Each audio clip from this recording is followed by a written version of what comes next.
দর্শকবৃন্দ, দেশে বিদেশে যে যেখানেই আছেন, দেশপ্রেমিক সবাইকে আসসালামু আলাইকুম।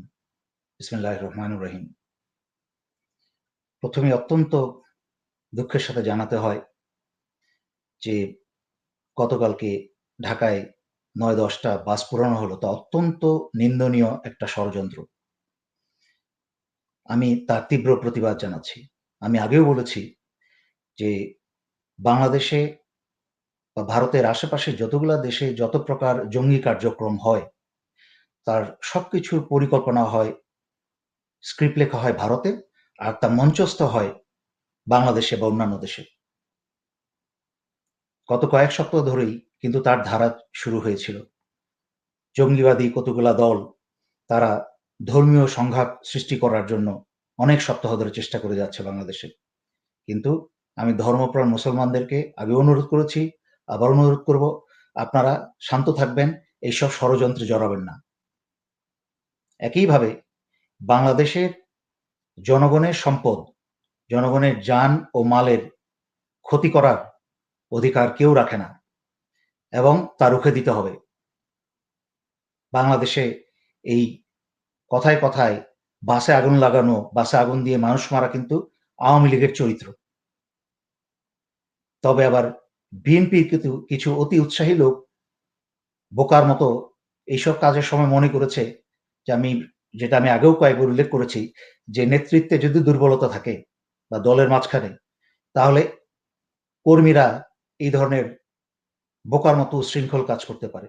যখন বাসে আগুন লাগানো হচ্ছে, সারা বছর ১২টা বছর চুপ থাকলো অন্য সময়, কিন্তু আগুন লাগানোর সময় রাস্তায় নেমে আন্দোলন বা মিছিল বের করলো ছোট করে দেখানোর জন্য যে কিছু একটা করছে, হয়তোবা কাউকে খুশি করার জন্য। কিন্তু করতে গিয়ে পুরা দলের জন্য বদনাম কামালেন, নিজেদের কাঁধের মাঝখানে ডেকে নিয়ে আসলেন যে আপনারা লাগিয়েছেন আগুন।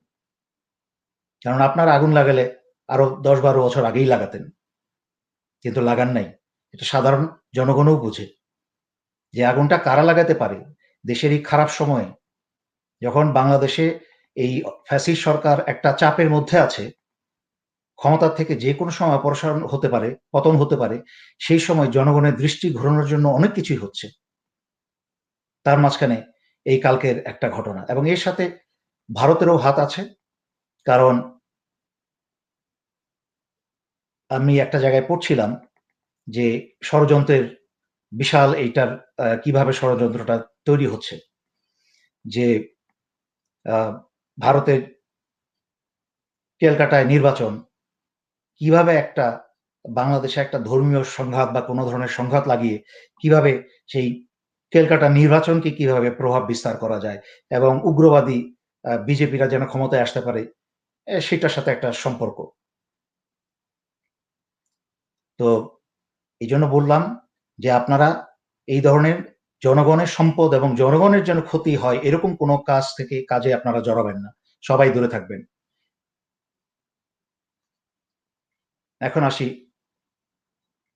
দেশে যখন ধর্ষণের ফুর্তি চলছিল, এই গত ১২ বছর দেশে যখন ধর্ষণের ফুর্তি চলছিল, যখন পুলিশরা কোথাও ধর্ষণের সাথে শামিল হচ্ছিল, আর সব জায়গায় ধর্ষকদের রক্ষার জন্য তারা ধর্ষকের পক্ষে দাঁড়াচ্ছিল, তখন কিন্তু সারা বাংলাদেশের মানুষ সচেতন হয়ে প্রতিবাদী হওয়ার কারণেই কিন্তু আজকে ধর্ষণ এত কমে গেছে। যেমনভাবে কমেছে বিচার বহির্ভূত হত্যাকাণ্ড। মেজর সিনহা হত্যার মাধ্যমে যেইভাবে সারা বাংলাদেশে আলোড়ন এবং প্রতিবাদের সৃষ্টি হলো, তার থেকেই কিন্তু এই সরকার, এই স্বৈরাচারী অত্যাচারী সরকার কিন্তু এই বিচার বহির্ভূত হত্যাকাণ্ড থেকে অনেক কমে গেছে বা একটু দূরে সরে গেছে চাপে পড়ে।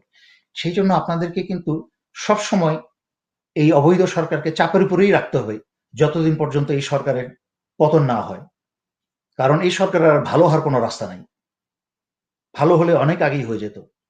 আল্লাহ অন্তরে সিলগালা লাগিয়ে দিয়েছেন এদের। এদের অন্তরে কোনো ভালো কথা ঢুকবে না। দেশ এবং দেশের জনগণের জন্য কোনো ভালো কথা ঢুকবে না এদের মাঝখানে। এবং এদের চিন্তা ভাবনাও আসবে না এসব ভালো কথা। এরা আছে এখন আখের গোছানোর অবস্থায়।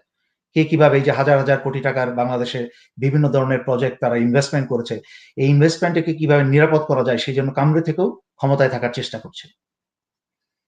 এতদিন দেখেন বাংলাদেশের সকল ব্যাংক কিন্তু খালি করে দিয়েছে, বাংলাদেশের রিজার্ভ চুরি করেছে।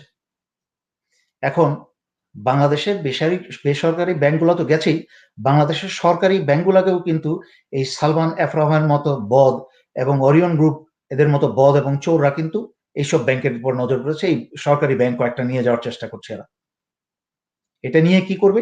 ইতিমধ্যে তারা এইসব ব্যাংকের মাধ্যমে বাংলাদেশের রিজার্ভ থেকে লোন নেওয়ার জন্য এই ওরিয়ন গ্রুপ কিন্তু প্রস্তাব দিয়েছিল। সেই প্রস্তাব অ্যাপ্রুভড হয়ে বাংলাদেশ ব্যাংক পর্যন্ত চলে গেছে। আপনারা যদি এখনো এসবের ব্যাপারে প্রতিবাদ না করেন, এইসব ব্যাপারে যদি সচেতন না হন, বাংলাদেশের যাওয়া যাবে তো, এই সরকার তো, ফ্যাসিস্ট সরকার তো যাবেই, আজকে হোক কালকে হোক, কিন্তু যাওয়ার সময় দেশের অবস্থা ইতিমধ্যে যে ভয়ঙ্কর অবস্থা করে দিয়েছে ওরা, যে ক্ষতি করেছে, তবে বাংলাদেশের রিজার্ভ নিয়ে কিন্তু সারা বাংলাদেশকে মাটিতে বসিয়ে দিবে। এরপরে যেই সরকারই আসুক না কেন, তার পক্ষে ওই ধরনের শোচনীয় অর্থনৈতিক অবস্থায় দেশ চালানো খুব মুশকিল হয়ে যাবে এবং আপনাদেরকেও না খেয়ে থাকতে হবে। আপনারা হয়তো এখন বুঝতে পারছেন না, সাধারণ মানুষ যারা, যে বাংলাদেশের রিজার্ভে হাত পড়লে আপনাদের কি হবে।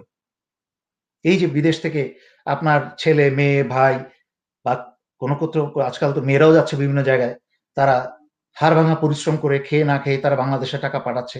এই যে টাকাগুলা কিন্তু এই সরকার অনেক শেষ করে দিয়েছে, ইতিমধ্যে চুরি করে বিদেশে পাঠিয়ে দিয়েছে নিজেদের ব্যক্তিগত অ্যাকাউন্টে। আপনারা যদি সচেতন না হন, আপনাদের বাকি যতটুকু টাকা আছে তাও কিন্তু থাকবে না। আগের কয়েকটা লাইভে কিন্তু আমি এই বিষয়ে বলেছিলাম। সুতরাং আপনাদেরকে এই বিষয়ে কিন্তু সচেতন হতে হবে।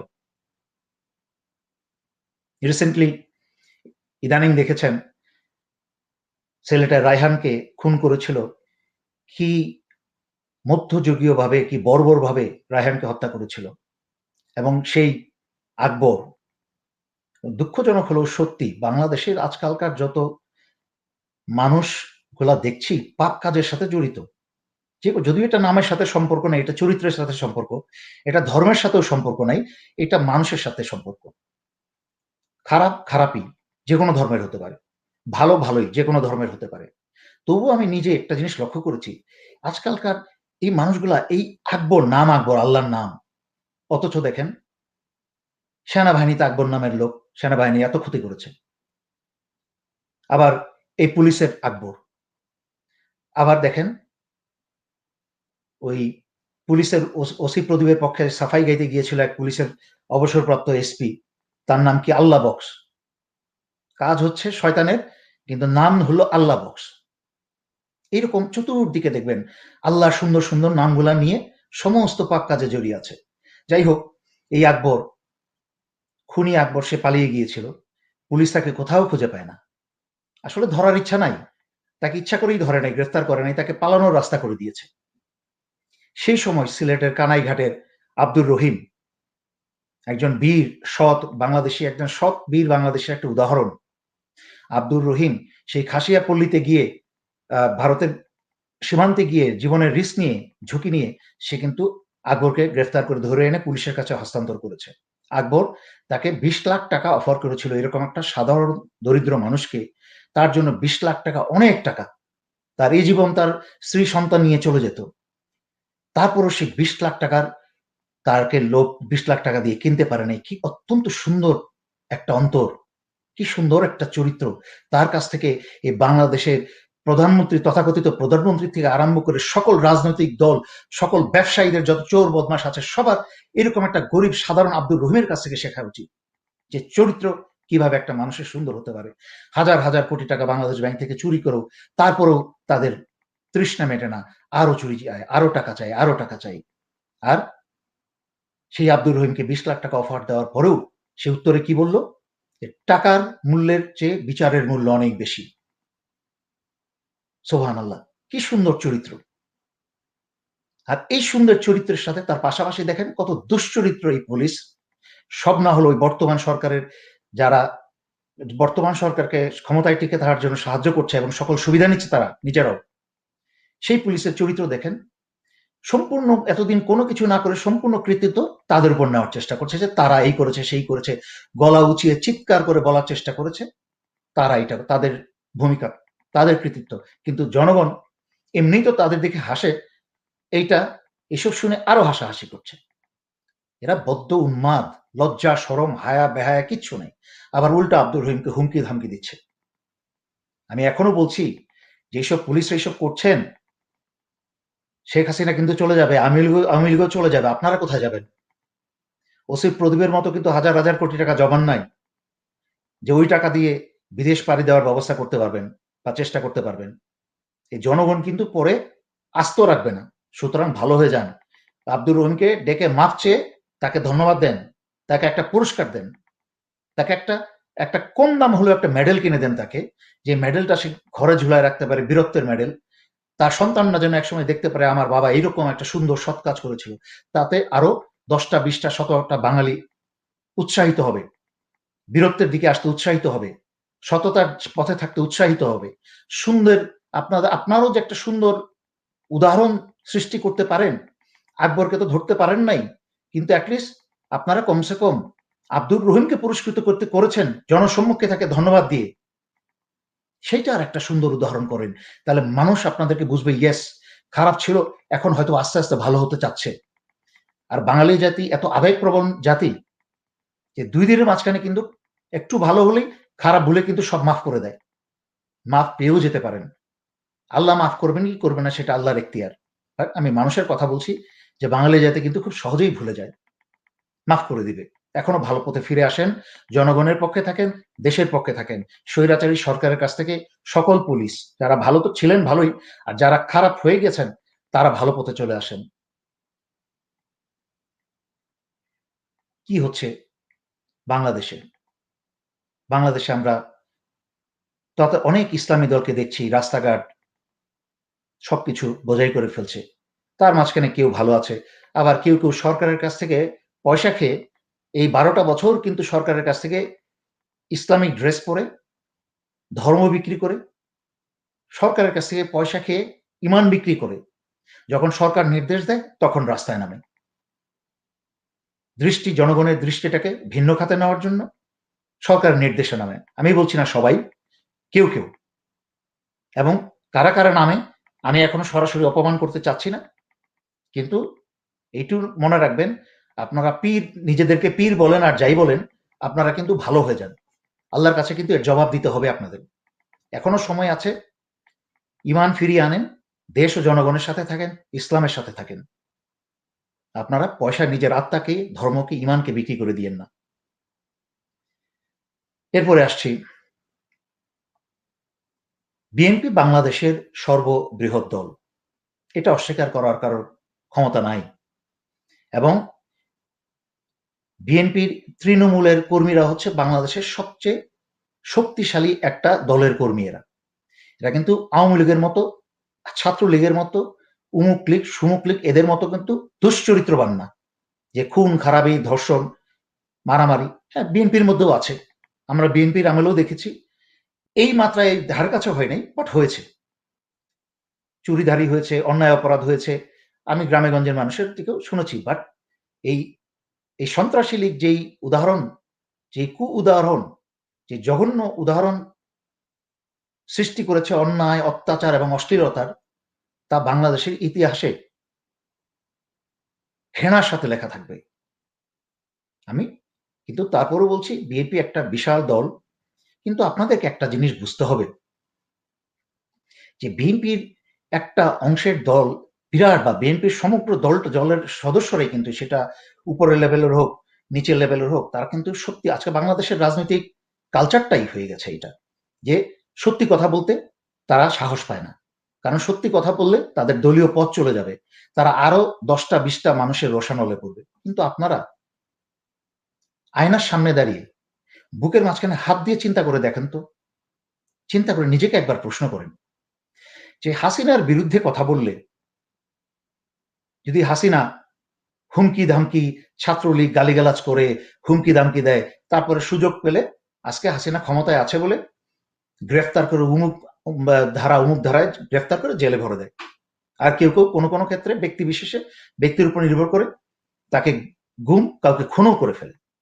আজকে বিএনপি ক্ষমতায় নাই, ১২ বছর ধরে নিজেরাই এত অত্যাচারে, তারপরেও আপনাদের নেতাকে নিয়ে সমালোচনা করলে আপনারাও গালিগালাজ করেন, হুমকি ধামকি মারেন, আপনারাও আমার কণ্ঠরোধ করতে চান। ক্ষমতা না থাকার পরেও ক্ষমতায় থাকলে তো আপনারা আমাকে গুমও করে ফেলতেন, খুন করে ফেলতেন, আমার বিরুদ্ধে মামলা দিতেন। তাহলে আপনার আর হাসিনার মাঝখানে পার্থক্যটা কোথায়? যখন হাসিনা আপনার সমালোচনায় মুক্ত কথায় বাধা দিয়ে আপনার কণ্ঠরোধ করতে চায়, তখন আপনার প্রতিবাদ জানাচ্ছেন, চিৎকার করছেন, লেখালেখি করছেন, বাংলাদেশে বাক স্বাধীনতা নাই, সারা দুনিয়া দেখো বাংলাদেশে বাক স্বাধীনতা নাই, আমাদের কোনো কি বলে অধিকার কেড়ে নিল। কিন্তু আজকে সেই একই পাপ, একই ভুল কাজ আপনারও করছেন। আপনাদের ভুলটা আমি শুনেন, গীবত করে মানুষ আড়ালে, একটা মানুষ যখন ভদ্র ভাষায় কারো সমালোচনা করে, এটা আপনার নিজের ভালোর জন্যই। এই যে আমি সমালোচনা করেছি, বাংলাদেশের যে এই যে কালচারটা এসছে, যে তেল মারতে মারতে সেই ব্রিটিশদের আমল থেকে শুরু করে তৈল মর্ধনের মাধ্যমে বাংলাদেশের যে রাজনীতির কালচারটা আপনারা এনেছেন, তাতে কিন্তু ওইসব রাজনীতিবিদরা বড় হয়েছে, পয়সা করিতে ক্ষমতায় ফুলে ফেপে বিশাল বড় হয়েছে, আর আপনারা কিন্তু আস্তে আস্তে জনগণ যারা, তারা হারাতে হারাতে হারাতে নিঃস্ব হয়েছে। তেল আর কত মারবেন? এই যে আমি স্পষ্ট করে আপনার নেতা নেত্রীদের সমালোচনা করি, তাতে আপনার এবং আপনার সন্তানদের, আপনার সন্তানের কত বড় উপকার করি একটাবার চিন্তা করে দেখেন।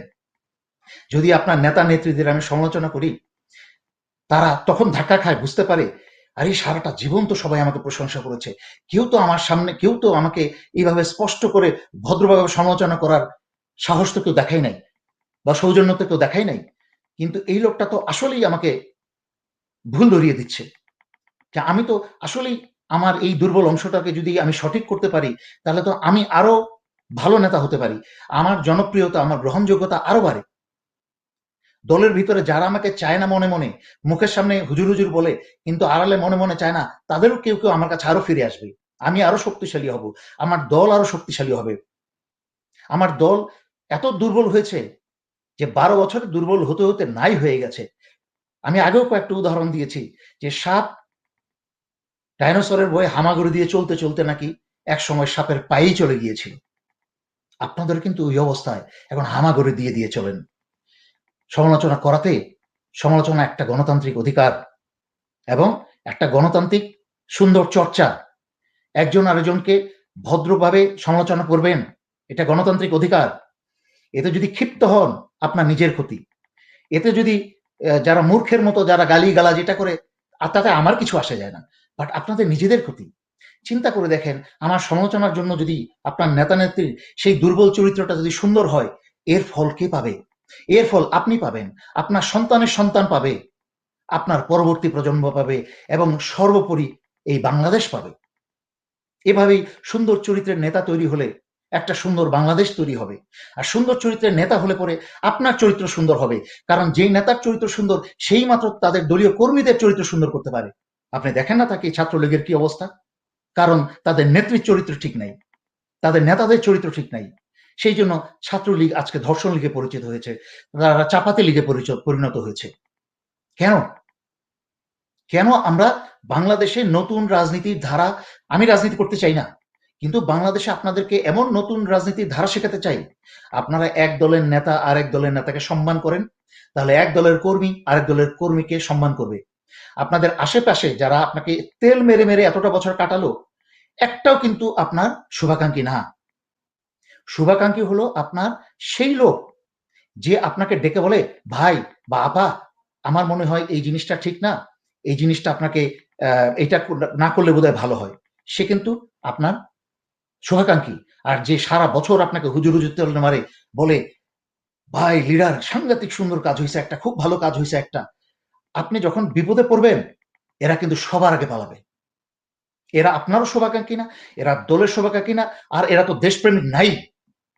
দেশপ্রেমিক হলে কি আজকে আপনাকে তেল মারে এইভাবে সকাল বিকাল? আপনাকে তেল মেরে আমাকে বেশি বেশি করে গালি দিয়ে দেখাচ্ছে যে আপনার কত একজন কি বলে এটাকে কেনা গোলাম, কত একটা তার আপনার কত কি বলে একটা দাসত্ব গ্রহণ করা একটা গোলাম, যে আপনাকে আপনার জন্য আজকে সে এত ব্যথিত যে মেজর দেলোয়ারকে এরকম গালিগালাজ করছে। কিন্তু তাতে মেজর দেলোয়ারের আল্লাহর রহমতে কিছুই আসতে যায় না। আল্লাহ যার যার কর্মের প্রতিদান ইহকালে এবং পরকালে সেভাবেই দিবেন।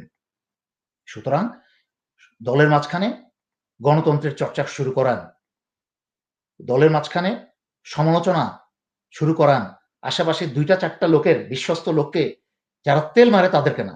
তেল মারা লোক কোনোদিন আপনাদেরকে সত্যি কথা বলবে না।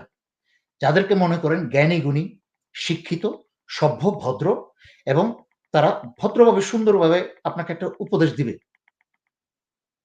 তাতে কিন্তু আপনার উপকার হবে, আপনার দলের উপকার হবে, এই দেশের উপকার হবে। আপনার সাথে আমার কোনো নেতা-নেত্রীর সাথে আমার কোনো ব্যক্তিগত শত্রুতা নাই। জমি জমা নিয়ে না, কোনো ক্ষমতা নিয়ে না। আমি তো কোনো রাজনীতি দলই করি না। সুতরাং কোনো কম্পিটিশন হয় এখানে। আমি আসছি দেশের এই খারাপ সময় যখন কেউ কথা বলছে না, যখন কেউ প্রতিবাদ করছে না, তখন এই দুর্বল জনগণ, অত্যাচারিত জনগণ, নিষ্পেষিত জনগণের পাশে দাঁড়িয়েছি।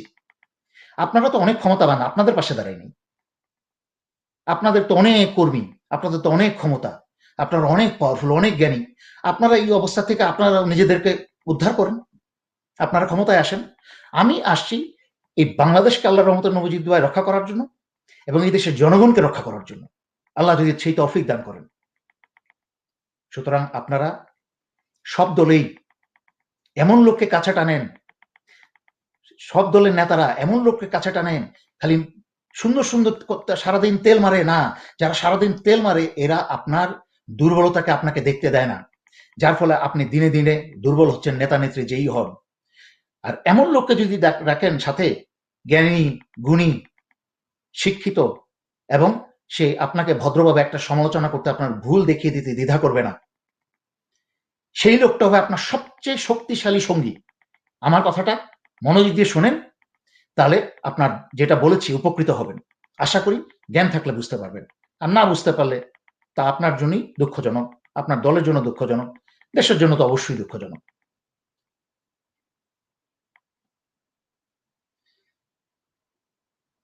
তারপরে আসছি আমাদের এই অবস্থায় কি করণীয়। আমরা কিন্তু দেশে এই বাসে ব্যবসায়ীদের দালানে কোঠায় আগুন লাগানো দেখতে চাই না। এর মাঝখানে কোনো পরিবর্তন আসবে না। এর মাঝখানে শুধুমাত্র জনগণের সম্পদের ক্ষতি হবে, হাসিনার কিছুই হবে না। ওই বাস কিন্তু হাসিনার না। হাসিনা এবং আওয়ামী লীগ তো সারা বাংলাদেশের ব্যাংক জনগণের টাকা চুরি করে খালি করে ফেলেছে, তাদের কিছুই আসে যায় না। ওই একটা জনগণের যদি ক্ষতি হয়, পুড়ে যায়, তাহলে সেটা তো কিন্তু আপনি পাপী হবেন। আপনি জনগণের এইসব জ্বালাও পোড়াও করবেন, এগুলো হচ্ছে আওয়ামীদের কাজ, লগি বৈঠা জ্বালাও পোড়াও। আপনারা একত্র হন, এটার যে কত বড় শক্তি, একতাবদ্ধ, একতা যে কত বড় শক্তি, কত বড় শক্তি তা আপনার যুগে যুগে দেখেছেন। আজকে সমস্ত ইসলামিক দলগুলা যদি সত্যিকার ইমানদারি দল হয়ে থাকে, যদি ধর্ম বেঁচে না খায়, যদি আল্লাহকে ভয় পায়, যদি ধর্মভীরু হয়, যদি করোনায় বিশ্বাস করে, যদি শেষ নবী হযরত মুহাম্মদ সাল্লাল্লাহু আলাইহি সাল্লামকে বিশ্বাস করে, তাহলে তার ওনার শেষ শেষ বিদায়ের যে ভাষণ, সেখানে বলেছিলেন সকল মুসলমান ভাই ভাইয়েরা একসাথে থাকতে বলেছিলেন। তারা কখনো আলাদা আলাদা দল করতে পারে না। তারা সরকারের কাছ থেকে টাকা নিয়ে, হ্যাঁ, দান সাহায্য নেওয়া যায়, কিন্তু ইন্নামাল আমালু বিন্নিয়াতে, কর্মের ফল নিয়ত যদি খারাপ হয়, আর খারাপ নিয়তে যদি কারোর কাছ থেকে সাহায্য নেন, সেটা নিজের আত্মাক ইমানকে বিক্রি করে দেওয়া, সেটা হারাম হয়ে যাবে। এবং সেই টাকার বিনিময়ে যদি সৎ কাজ না করে অসৎ কাজ করেন, অত্যাচারের বিরুদ্ধে না দাঁড়িয়ে যদি অত্যাচারীর পক্ষে দাঁড়ান, অত্যাচারীর পক্ষে দাঁড়ান, সেটা হচ্ছে শয়তানের পক্ষে দাঁড়ানো হবে। সুতরাং আমি ইসলামিক দলগুলোকে বলবো, আপনারা সবাই একত্র হন। বাংলাদেশের সকল রাজনৈতিক দলকে বলবো, শুধু বিএনপি না, বিএনপি সর্ববৃহৎ দল, বিএনপির নেতাকর্মী, আমাকে গালিগালাজ না করে, এই আপনাদের স্টেমিনা নষ্ট না করে, আমি তো একটা সামান্য মানুষ, আমি আজকে আছি কালকে নাই। সুতরাং আমাকে গালিগালাজ করে লাভ হবে না আপনাদের। যতগুলা কথা বলি আপনাদের ভালোর জন্য বলি।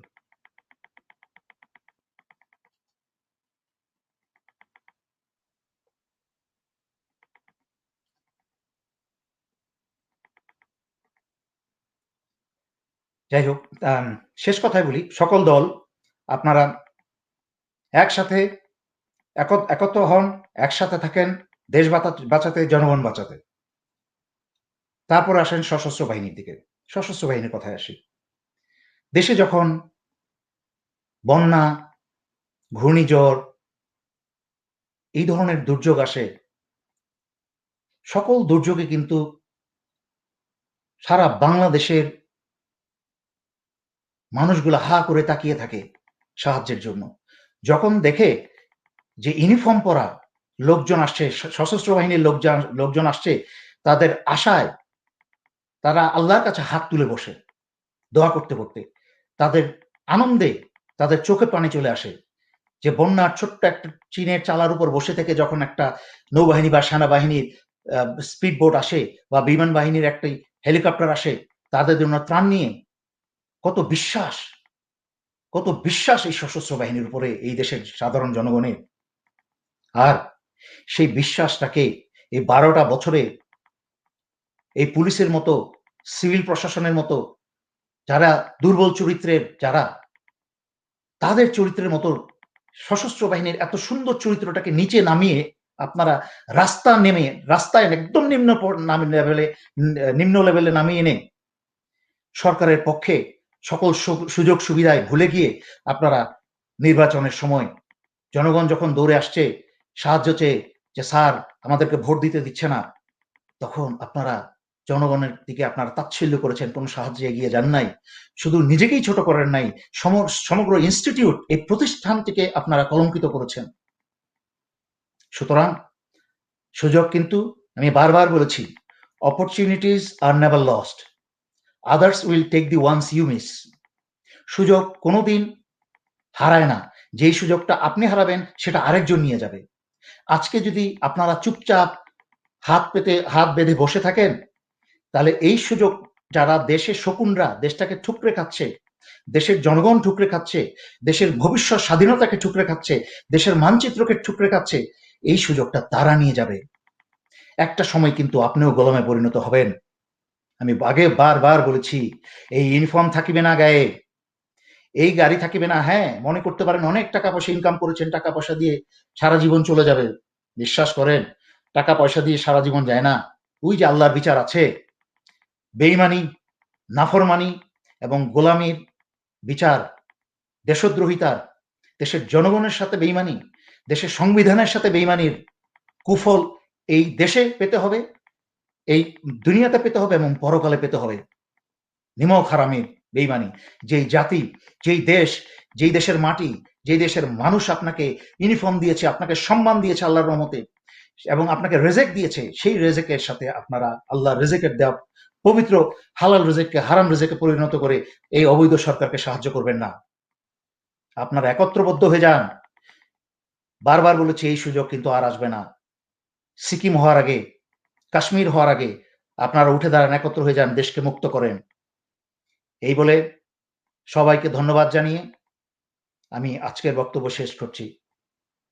দেশকে এবং জাতিকে আল্লাহ মুক্ত করুক এই দোয়া করছি। সবাই ভালো থাকুন। আসসালামু আলাইকুম।